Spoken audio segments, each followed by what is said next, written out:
Hi guys, this is for the love messages for the most people out there na nangangailangan ng ating gabay from our spirit guides, paukol o patungkol sa ating mga love current situation right now. Okay, start na tayo. Proceed na tayo guys.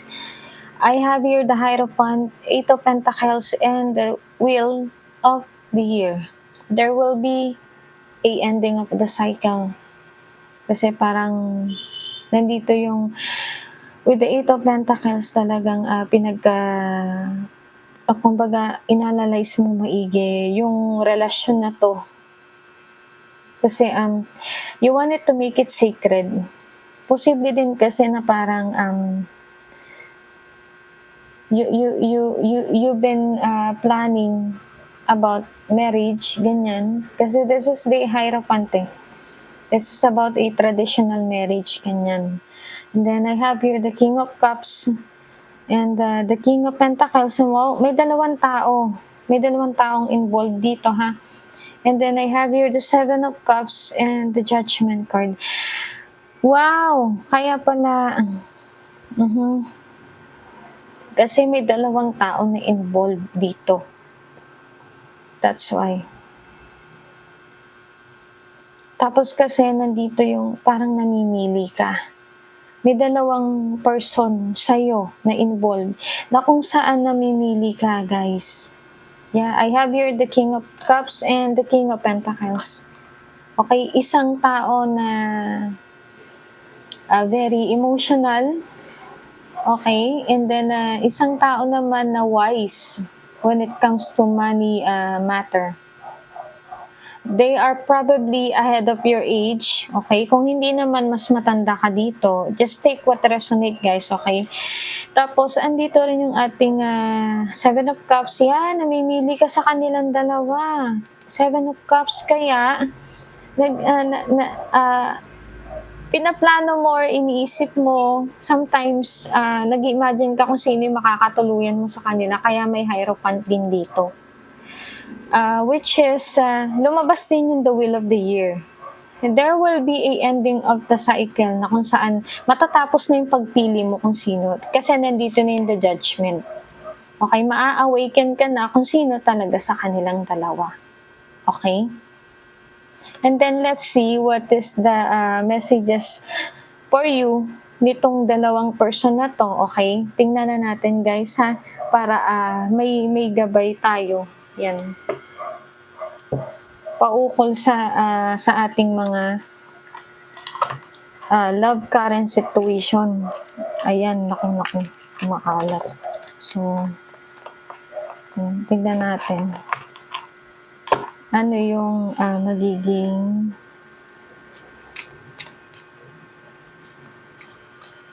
ano yung gusto nilang sabihin sa'yo. Kasi parang feeling ko, hindi mo na muna sila kinakausap eh. Kasi andito yung namimili ka pa. Okay? Yan.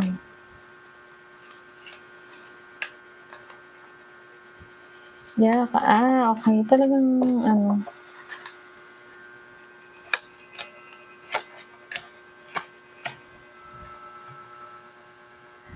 okay. I feel like may napili ka na. I feel like may napili ka na, guys. Yeah. Kasi andito yung ating I lie awake thinking about our future. Possible, ikaw to. Or yung person na gusto ka talagang makasama for the rest of his life. Yeah. And then, yeah, possible, isa to sa kanila. Love me. Kita mo? Love me. And then, I have here, you hurt me, but that's okay, I guess. Yeah, I feel like may napili ka na. Tapos, ito yung sinasabi nung isa sa'yo na, you hurt me, but that's okay, I guess. Ganun eh. Sinaktan mo ako, pero okay lang yun. Tingnan. Alam mo yun? Diba? Yung mga bitaw. Kumbaga, yeah, bahala na, ganun. Ganun talaga. Yun yung mga energy na nare-receive ko eh. Okay? So, let's see what would be the the heart's hidden secrets, advice, and a guide for you. Okay? Tingnan natin kasi I feel may napili ka na at parang nagbaba ka na ng desisyon sa kanilang dalawa kung sino man to.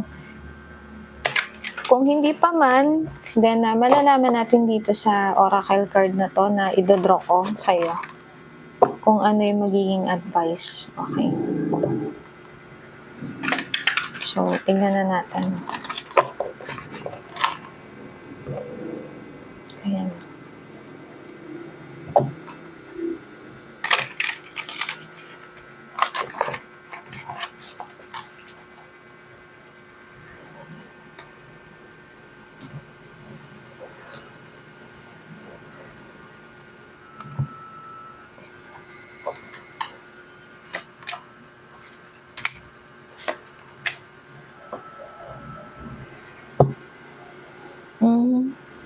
Why am I seeing a karma card here?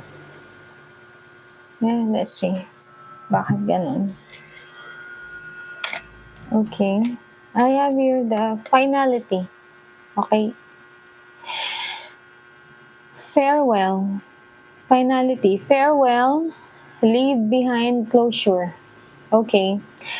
Guys, eto ang ibig sabihin nito. Kung sino man sa inyo yung, kung sino man sa kanila yung napili mo, you have to do a farewell, okay?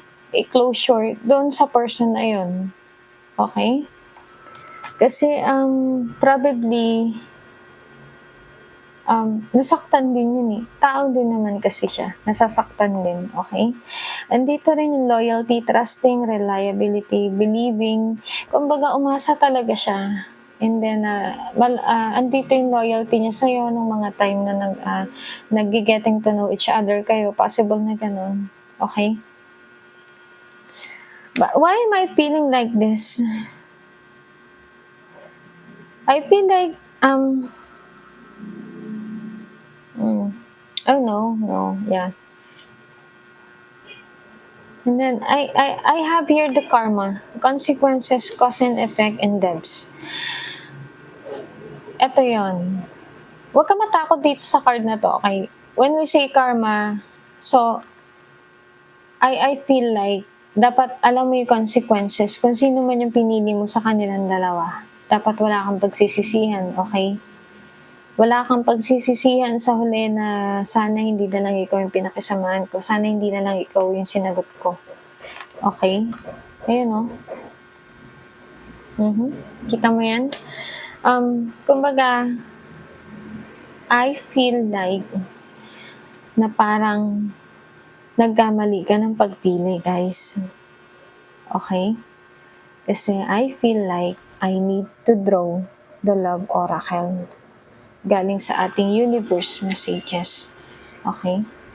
I feel like I need to draw this. I feel like you need this guidance.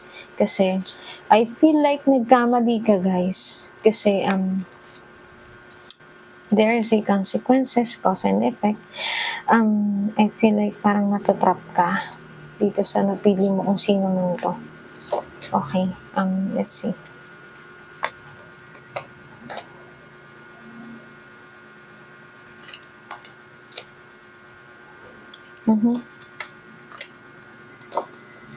Okay, I have here the new beginning. A new adventure awaits. Embrace it and live your dreams passionately. Yeah, what am I interpreting here is, ang sinasabi nung card na to is, mag-enjoy ka muna kung ano yung meron ka ngayon. Huwag ka magmadali. Okay? Kasi meron nakalaan para sa'yo. Okay? I-enjoy mo muna yung sarili mo.